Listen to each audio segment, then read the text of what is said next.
In today's video, I'm going to teach you how to create and publish a custom feedback survey in your main hub. To get started, open Chrome and go into your main hub. Once you're inside, look at the taskbar navigation and head to Service, then choose Feedback Surveys. This is the area where you can build surveys designed to collect useful responses from clients in a structured and professional way. Taking a moment here to confirm you're in the correct section can help avoid creating the survey in the wrong workspace. When the Feedback Surveys page opens, look toward the right side of the screen and click the orange Create Survey button. This is the control that starts the survey setup process.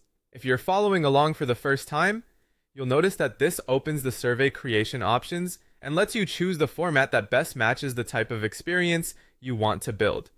From the available template options, select the custom survey tile. This is the best choice when you want more flexibility over the questions, layout, and overall structure of the survey. Instead of relying on a fixed format, the custom option allows you to build the experience based on the kind of feedback you actually need. That makes it especially useful when you want to mix different response styles in one survey. Once you're inside the builder, begin adding your questions by dragging in the elements you want to use. You can place dynamic text boxes if you want open-ended written feedback, star rating scales if you want quick satisfaction scores, or multiple choice options if you want responses to stay easy to compare and analyze.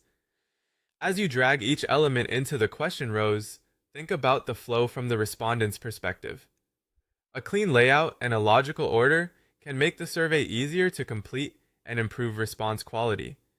After your questions are in place and the layout looks right, move on to publishing the survey link. This gives you a shareable version that you can send directly to clients. You can also trigger the survey automatically using workflow stage rules, which is helpful if you want feedback requests to go out at a specific point in a client journey.